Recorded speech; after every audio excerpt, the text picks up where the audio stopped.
Okay. I want to say real quickly, Matt, he's hardly a pinch hitter. Somebody who's had an incredible 40-year career with a company like UPS is certainly going to do a great job here today, and I'm really glad you're here. I appreciate it. He's also, we're claiming him as a Kentuckian. He wasn't born here, but he's been living here for some time, and he's involved in the Louisville community, and so his pedigree is there, and we're really glad that you could be here today. Thank you very much.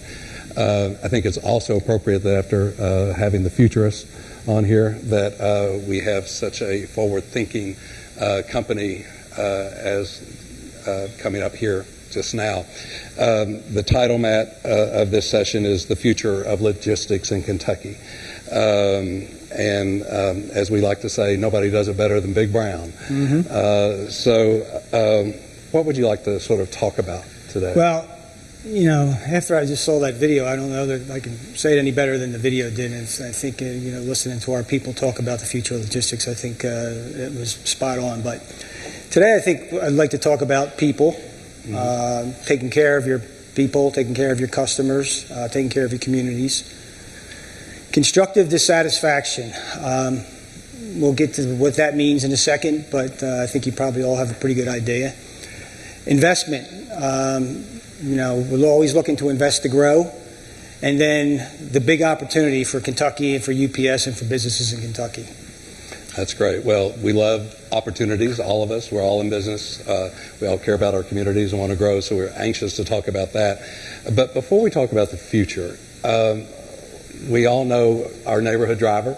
So can we talk just a little bit and understand a little bit more about the company? Okay, well, you can see the numbers there on the screen. The world's largest transportation network, $61 billion in revenue last year, 434,000 employees around the world. We handle about 19 million shipments daily and growing. Serve 220 countries and territories. And last but not least, we're going to turn 110 on August 28th, our Founders Day. So we've been around for a while. 110. That's terrific. Okay, so your presence in Kentucky is phenomenal.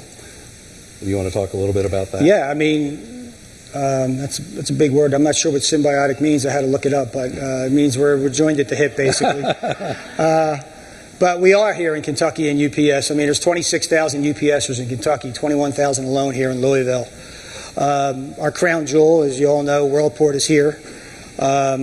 Every one of our business units operates here in some form or fashion. That's the air, the ground, supply chain solutions, and freight. And last count, about 200 companies have moved to Kentucky to be close to Worldport and UPS. So it's been a real economic driver for the state. Well, let's talk a little bit about Worldport. Let's do that. Whoops, go back here. Well, it's a $2.4 billion investment. It's the world's largest automated shipping facility. So on 660 acres, there's 5.2 million square feet under roof, 155 miles of conveyor belts, and it takes a package 13 short minutes to run through that building. So from the time it gets unloaded to the time it gets loaded back on another plane, it's 13 minutes to get from one end to the other, so it's pretty quick. Handles about 2 million shipments a day, traveling on approximately 260 flights. So I don't know how many people in the room have been on a tour of Worldport. Anybody? Yeah, see, a lot of folks have already seen it. So for those of you who don't, I think we have a video here to give you a little bit of let's show that flavor. Right now. Let's show that right now. Time lapse, actually.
amazing. So 130 airplanes flew in and out. out. It's the 260 flights. Yeah, it's amazing. Well, okay. So besides Worldport and the 26,000 employees that UPS has, you've been able to, by your presence here, attract over 200 other companies to locate here in Louisville and in Kentucky.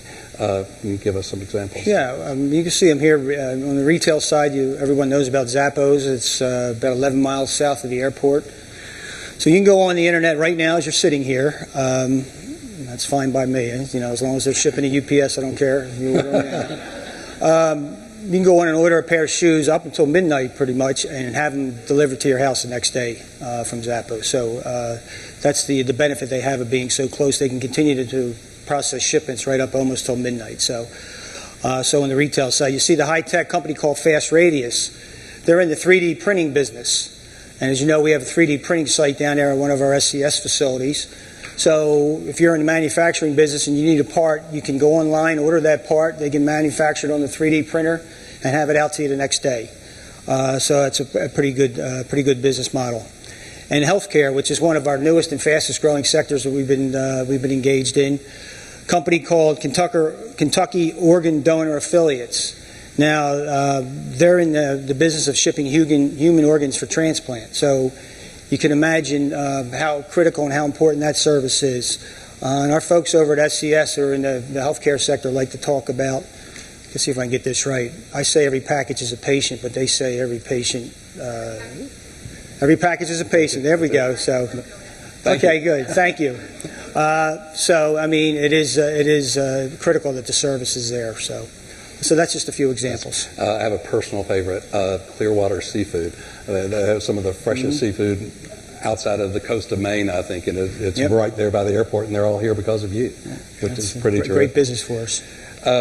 Let's go back a little bit now to the title of this session and talk about the idea of logistics a little bit, because it can mean different things to different people.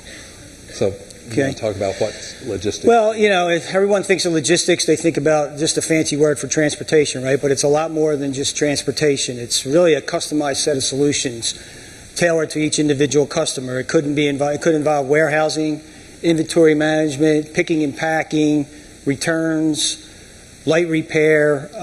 It's pretty much what the customer says it is. And it's catching on pretty well for us. Our customers who are in the solutions business producing about 10 times faster revenue and more revenue than our standard traditional shipping customers. So it's been good business. Yeah, that's great. Okay, so now that we understand a little bit more about logistics, and on the heels of the futurist, so what is the future of logistics? Well, you can see it right there. The future of logistics in Kentucky is opportunity. If you think about where we're located, right? One of the reasons why we came here to begin with, right? We're a 2-hour flight from 75% of the country's population. We're a 4-hour flight from 95%. You can drive to, 2 days to 2/3 of the population. And we're only hours away from Latin America, Asia, Europe on a UPS plane. So, and the critical point here is 95% of the world's consumers are outside the U.S., but only 1% of U.S. businesses export. Wow. So I think we've made the case that all signs are go here in this regard, and this is one of the things we're talking about. We talk about an opportunity. Right. That's great. Well, speaking of, you've mentioned opportunity, and how does Kentucky take advantage of that? Well, like I said in the beginning, you got to take care of your people first, and that includes the communities we serve. We never take that partnership for granted. We are flying over your houses at 3 a.m, so we got to make sure we're evening the score. And the state of Kentucky, I must say, is definitely moving in the right direction. Over the years, I think the local leaders and the state leaders have recognized the opportunities to attract business to the state of Kentucky, and they've done an outstanding job. And I know we'll talk a little bit later, but there's some things on the table now regarding tax reform that I think will make that even better. So I'd like to thank the governor, Governor Bevin, Mayor Fisher, and all those who came before him in recognizing those opportunities and making Kentucky a great place to do business. That's great. So there are always changes. Society's changing. Technology is changing. And just because something has worked in the past doesn't mean that it's going to work in the future. So how does UPS approach that? Well, you know, what I was going to say right there after you've read that line about just because it worked in the future, the past doesn't mean it's going to work in the future, is that is correct, sir. Does anybody remember who used to say that? I'm going to state my age here. That's Ed McMahon, by the way, the Johnny Carson show. But we call it constructive dissatisfaction, and that's right from the mind and the mouth of our founder, Jim Casey, when he founded this business. The idea is that you can always get better no matter how good you are. And from my perspective, I'm always looking to leave UPS a better place than how I found it. So in this day and age, just because something's worked in the past doesn't mean it's going to work in the future. And you heard the futurists, especially when you look at the speed of the way things are going now. So you're always constantly looking for that next new idea to stay up ahead of the competition. So your CEO recently outlined 5 points, they're up here now, for the future success of UPS. Would you mind talking? Sure, and you know, these are all built around that idea of constructive dissatisfaction, right, when you think about it. The first one is transformational change. You got to think like a startup. You got to be hungry, you got to be lean. Second is diversity and inclusion. From different people come different ideas. And different ideas are a good thing. Third is you got to have a growth culture. And when you're 110 years old, sometimes it's easy to grow complacent. So you got to learn how to say yes and how and not knowing why to new ideas. Fourth, you got to constantly be reinvesting in new buildings, new technologies, new airplanes, new people. It's all about growing. And then fifth, and probably the most difficult, is urgency and decision making. You know, you always want to be 100% sure before you pull the trigger, right? But in this day and age, you can't wait till you're 100% sure, because if you do, the world's going to pass you by. Yeah. So you got to do your homework, and then you got to act fast. Yeah. Yeah. Well, I like the word growth. We like it here in Kentucky. Is UPS still growing in Kentucky? Well, in a word, yes. I mean, if anybody's been down by the Centennial Hub, which is our big ground operation down there, we're tripling the size of that. And then you've all heard the announcement. A very exciting announcement for us is we're bringing on 747-8s, which is going to be the largest aircraft that we've ever operated. We're getting 14 of those over the next couple of years. We're also bringing in some additional 767s, which has been an excellent workhorse, a medium wide body freighter for us over the years. So we're taking delivery of some more of those. So back to the Dash 8, though. It's the largest plane we've ever operated. 300,000 pounds of cargo capacity. Which is equates to about 30,000 shipments. So every time one of those planes goes up, it's going to be impacting 60,000 customers, right? 30,000 shippers, 30,000 consignees. And to put that in perspective, you know, the first center I worked in at UPS, we had about 25 drivers who delivered about 6,000 packages a day. So you could put 5 of those centers in one 747-8. So it's a pretty big deal for us. What's the distance that plane will be able to? We're going to use that primarily in the beginning on Asia routes, which is our longest routes, and which is where a lot of the growth is coming from. Sure. So that's great news. All right, if we're talking sales and marketing these days, you can't go very far at all without talking about e-commerce. So how is that impacting logistics and UPS? Well, I don't know what the future has said, but in many ways, e-commerce is the future of logistics, right? When you think about it, you look at these numbers. Global e-commerce, $4.4 trillion in sales by 2020. That's double to what it is now. Half of online purchases are made via smartphone right now. So that's why I was saying there's probably a few people buying something out here right now. And from the UPS perspective, our business to consumer, B2C business, has hit about 50%, which is much more than it has been in the past. And that's one of the conundrums that we face, right? You think about it, it's a lot easier to deliver 20 packages to one location than it is to deliver one package to 20 locations. So you always got to look at ways to get better. And then when you throw on the additional demands and some of the things we're doing with our customers, like UPS My Choice, which gives you the ability as a consignee to redirect the delivery of a package, say from you're not going to be home but you want to deliver to work, you can do that.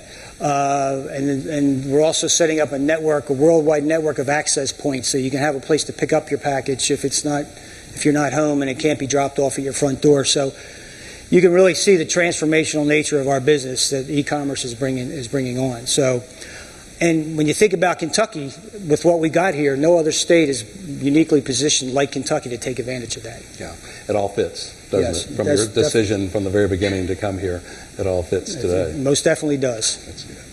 Well, you mentioned people also as a key theme, and it's worth mentioning again that you started off as a package handler. You've headed up HR. So let's talk a minute about jobs and workforce. Okay, well, you can see the jobs here on the screen. Some you know about, I'm sure. Drivers, package handlers, pilots. Some you probably don't. I mean, who would ever thought that UPS would be hiring a pharmacist? Okay, but yeah, we hire them. We've got pharmacists on the payroll. So we're always looking for good people who are looking for a good job and are willing to get better every day. My favorite is a meteorologist, too. It's always good when I'm going out golfing the next day. I can always check with them to make sure the weather's going to be good. You know, not that the folks on TV aren't good, but, you know, we've got them right downstairs. So now we know who to call when we really want to know the real scoop about the weather. That's right. Just give me a call. Call UPS. Staying with the people theme a little bit, what do we need to do, even as a state or as a chamber of commerce, to get our workforce prepared? Well, obviously, education and training are important at all levels. You've got higher skilled jobs at UPS, whether they be engineers, IT folks, pilots that need a higher education. We've got technical skills training necessary for people like aircraft mechanics. And then we need the training necessary to supply us the drivers and the package handlers and the people that support them. So it's all about making sure people are prepared when their number is called. Sure. Well, UPS is not alone in looking for workers, and it's a very competitive field right now. So how do you see the labor market shaping up? Well, you know, this is another conundrum, right? We're really the victim of our own success. Right? We've been able to draw businesses here to Kentucky because of the location of our world port. However, the problem is they're after the same folks we are. Yeah. So it's a tight labor market. There's plenty of jobs out there for everybody. So what we've done is we've had to get a little creative with regard to programs to attract and retain folks, whether it be bonus programs or we've got a number of education programs to help folks as they wind their way through their career at UPS. Yeah. I actually remember a few years back when a very inventive and special education program at Metropolitan College was announced between U of L and UPS. Tell us about some of the initiatives and other interesting education programs. Well, you see there, the one that most folks have heard about is Metropolitan College, right? And you can see the number of folks who have been in Metropolitan College over the last 20 years, 14,000. 3,900 grads. We all know how that works, right? We pay half, the city and state pay half, and it's been a shining example of a public-private partnership. It's been a great deal, and I think it's really been a win-win for everybody. And I don't know how we would have been able to staff our midnight hub without Metropolitan College. It's been a real godsend for us. We've got a few other programs though. Kentucky Loop is the newest, and really that's targeted at trades and trade programs. And if a lot of folks outside of the city of Louisville and the metropolitan area, out in some of the surrounding counties, some of the smaller cities, where for whatever reason maybe their employer went out of business and they need some retraining to learn some new skills to get back in the workforce, we've got a program for them. That's what this is all about. We provide the room and board and send them to JCTC and get that skills necessary to get a new job. We're hoping to get about 200 people in that program this fall. Another program, Earn and Learn, is a national program. We got that throughout the country, and that's really for folks here in Louisville who don't want to work the day shift and don't feel like working in the middle of the night and are not going to go to U of L or JCTC. They can, it's for folks going to Bellarmine, IU Southeast and things like that. So, and then finally, we've got School to Work, which is for high school kids. You go to high school, you take your classes in the morning, you come to work at UPS in the afternoon, and then you take college classes after work for college credit. And we get about 200 high school kids in that program every year, so that's another. So we've got something for everybody, and I think it's a real win-win. It is a win-win, and it does away with, it's not mutually exclusive. You can get your education and you can work at the same time. And it's a wonderful model that I think a lot of people are looking at today. So most definitely. That's great. Well, your focus on education aligns well with your emphasis on corporate citizenship, which means a lot to you as well. Yeah, without a doubt. it's a core value at UPS, our corporate citizenship and being involved in the community. Can't say enough about that, but it's not just about being the right thing to do, right? It's also good business. You think about these 200 companies we've been talking about. How many of those you think would have moved here if Kentucky wasn't a great place to live and work? Yeah. They won't be here. So I know we've all seen problems, but there are solutions out there to those problems, and I see a lot of those solutions firsthand. I'm a board member of the Kentucky Boys and Girls Club of Kentuckiana, right.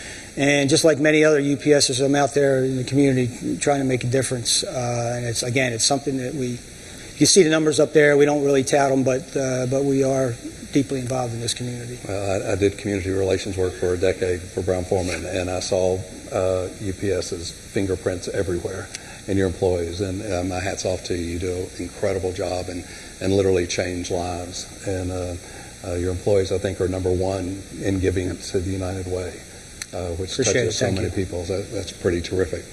And now I'm in government relations. So a lot of folks here are in the public sector.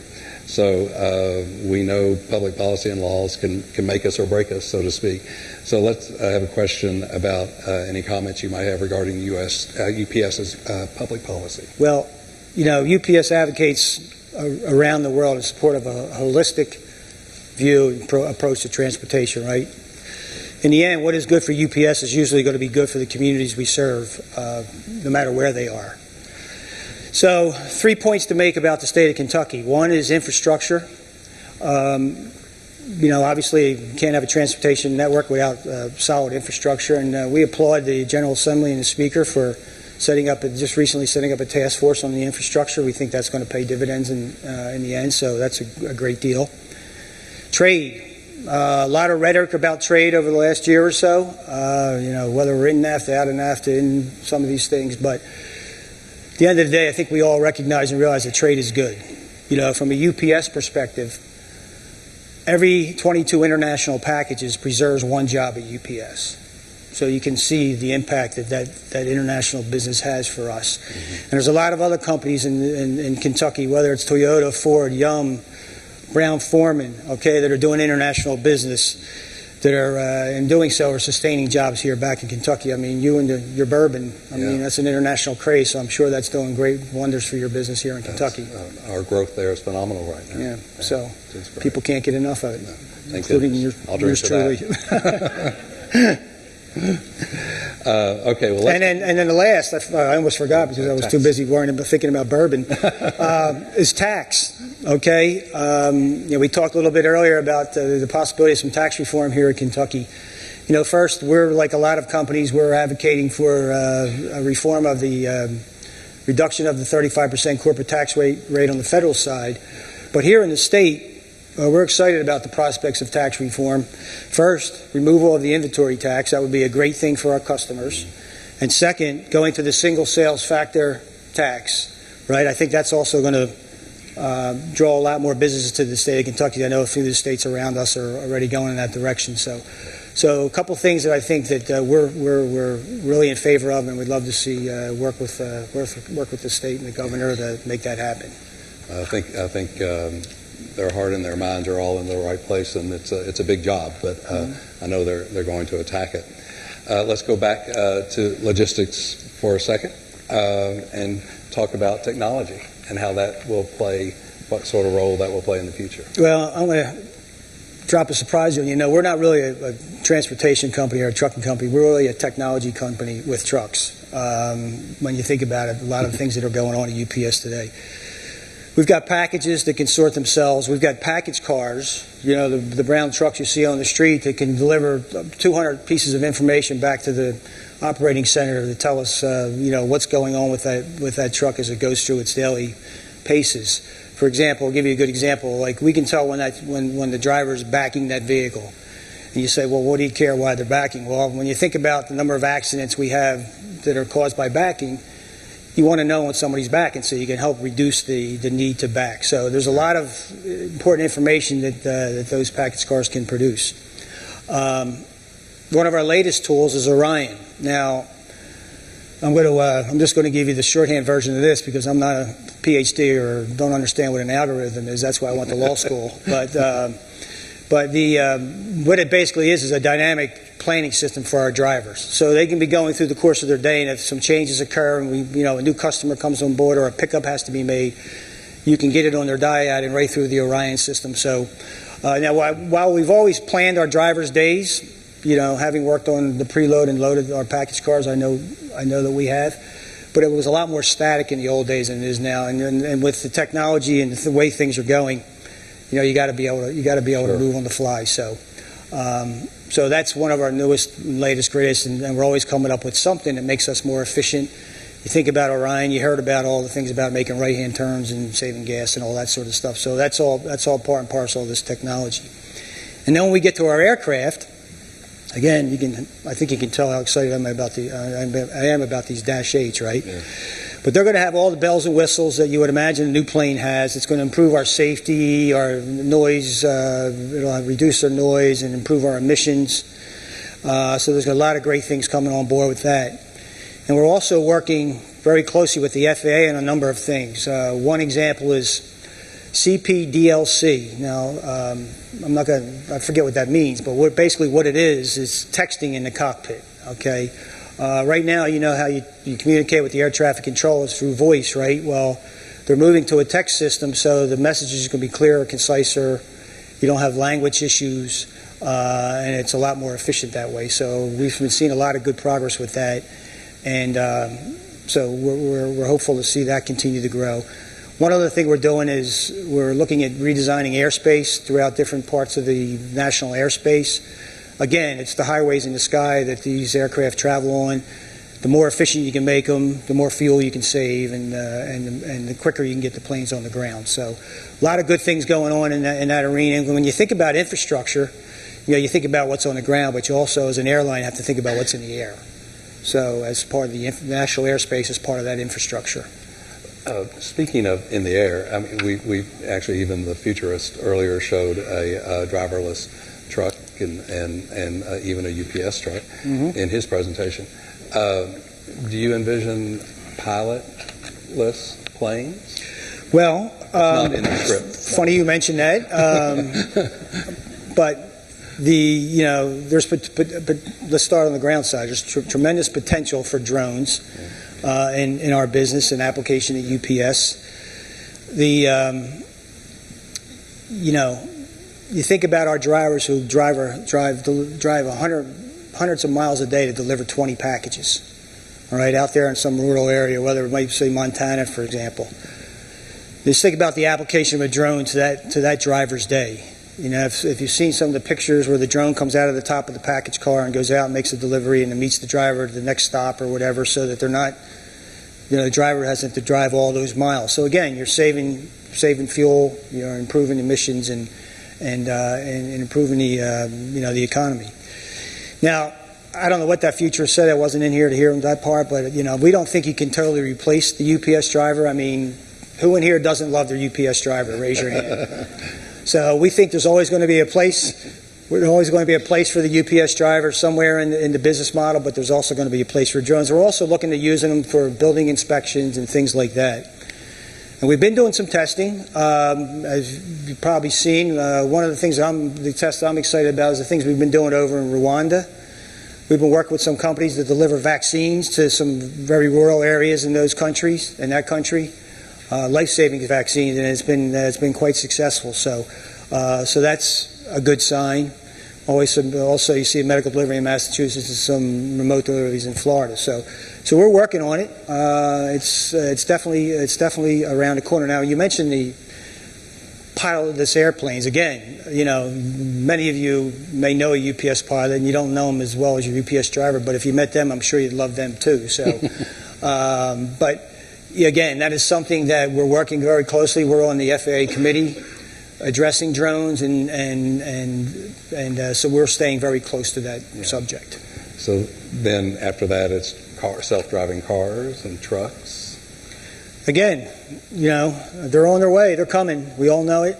It's just a matter of making sure we can figure out a way to utilize them safely. Right now, you can envision a tractor trailer riding down the road in rural Montana, on a highway that goes straight for hundreds of miles and doing it without a driver, right? Yeah. I mean, you could probably do that right now. Yeah. So we're monitoring that technology. We've got folks looking at that, working on that. And you think about it, who's better to benefit from that technology than us, right? With all the 100,000 or so vehicles that we have out there. But we've got to make sure we get it right. That's the key there. Yeah. Well, when you're looking towards the future and you're also wanting to be a good corporate citizen, you can't do that without also talking about the environment a little bit. And so what do you see on the sustainability front as it relates to your business? Again, I think we've been on the forefront of the sustainability march for a long time, and we just recently announced our 2025 goals, and you can see them up there. 12% reduction in greenhouse gas emissions, 25% of our electricity from renewable sources, and then 40% of our ground fuel will come from sources other than conventional gas or diesel. Kentucky, we've got the hybrid electric cars. We've got right now we've got 8,300 alternate vehicles on the road. So, and on the airline side, not to forget about the airline side, we've got one of the most fuel efficient airlines in the industry. We just put winglets on our 767s. I think one of the planes you saw earlier had the winglets on it. That saves us 6 million gallons of fuel a year. Wow! So it was a big investment, but we think it was worth it. Yeah. And these 747-8s I keep on mentioning, they're going to be 16% more fuel efficient than our current large aircraft. So we really do believe that this is where good business meets good stewardship, and I think we all need to have that same mindset. Yeah, it's terrific. It's great. Matt, the business world is talking about a group called disruptors, which are new companies that sort of come in and are changing the face of business. Can Kentucky's logistics and distribution industry learn from organizations like these, you think? Well, I'll tell you, Rusty, we're in a business that, depending upon who you talk to, is easy to disrupt or not so easy to disrupt. I mean, you think about it, everybody's got a car and an iPhone, right? So, go figure, right? But, technology, and I think I do agree with the futurists when he was talking about this, it's spurred exponential growth, right? So you got to be constantly innovating, and you got to do it in a hurry. You can't wait for tomorrow, because by the time tomorrow comes, it's too late. You think about some examples. You talked about examples. Uber. We were in business 70 years before we went international. It took Uber 7.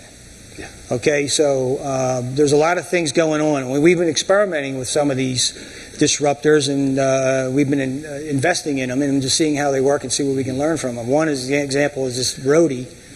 And basically Roadie does is what I said earlier, is they try to match up goods with people going in that direction and say, hey, can you give this package a lift or give these goods a lift to their destination. So we're definitely looking at see how this is going to work and how it's going to impact us at UPS. So we're right in the middle of it. It's fascinating to me because it's such an important part about a very competitive business is to prepare for the future. And there's been this constant theme, I think, throughout Matt's presentation about, yes, we're doing our job every day and we're delivering to the customer, but behind the scenes every day you're also working really, really hard to stay ahead of the game. Yeah, exactly right. And one of the things that the futurist said is spend a week to think about the future. I think about it every day. Sure. So, and I think we all do, right? At some point, we always got to think about what's around that next corner. So, yeah, that's part of business, and you're doing it obviously really well. So. A few takeaways that you'd like for the folks to go home? Well, I'll recap. People, starts and ends with them, right? If you don't have good people, you're doomed. So you got to take care of your people. Constructive dissatisfaction. Okay, you always need to look for a better way, and invest. Always need to be invested in to grow. And last but not least, opportunity. I mean, it's out there. You just got to seize it. So we look forward to work with all of you on that opportunity in the future. So thank you very much. Yeah. Well, thank you, Matt. I can tell you, just speaking as a proud Kentuckian, I'm so happy that UPS chose Louisville in Kentucky as your location. And I'm glad that we, in turn, have been able to help you thrive and grow. And it's a great marriage. And I hope it continues. Appreciate it very much. Appreciate it much. Thanks, Rusty. I appreciate it.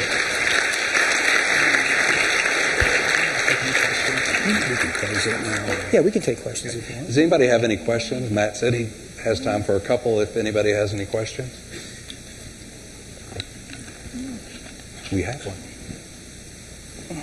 Be nice. Hi, I am Brandy Harless. I'm the newly elected mayor of the city of Paducah. So we're Congratulations. Far from here. Well, thank you. Thank you. I did not expect a round of applause for that. But, you know, we're pretty far from Louisville. We're about a 3.5-hour drive down the long beautiful Western Kentucky Parkway. No cell phone service. You drop calls all the time. That's okay. We're going to fix that, hopefully. But I have 2 questions, actually, if you don't mind. One is, what are your thoughts on how cities like ours that are distant from your world port, how can we participate in your growth and your opportunities? And the second question is, do you see UPS, and maybe you're already doing this, participating in the remote worker world? Well, to answer your first question, 3.5 hours isn't that far away, right? So I think that you're fully capable in Paducah to take advantage of where Worldport is, and I'm sure we've got a number of tractor trailers, we call them feeders, running up and down that parkway on a daily basis. So I would not shortchange the fact that you're a few miles away in being able to take advantage of. Obviously, you know, I mentioned the Zappos example. They're right down the road, so they can go to midnight and ship. You might have to wait till go to 9 o'clock or 10 o'clock and, you know, cut off a little bit earlier, but you can still get your packages for shipment the next day. So I think there's opportunities there for you, and I think you can take full advantage of those in Paducah. As far as the remote worker goes, I'm not exactly sure what you mean by that, but we do, you know, we talk about that Kentucky Loop program.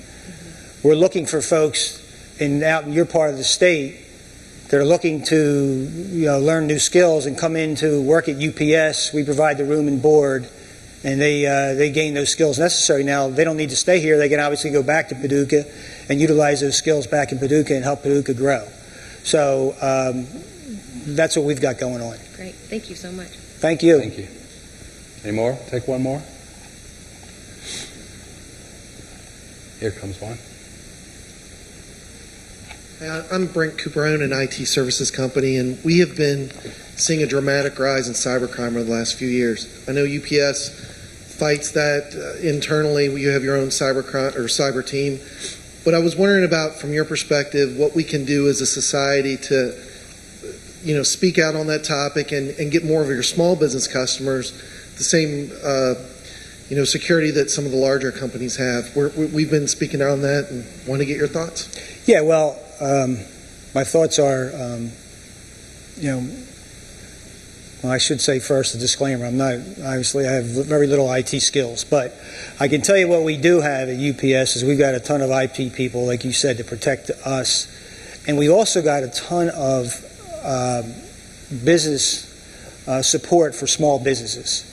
Okay, if you see, we've got a whole network of support functions for small businesses, because small businesses are that 1% that I'm talking, or the 99% I'm talking about, right?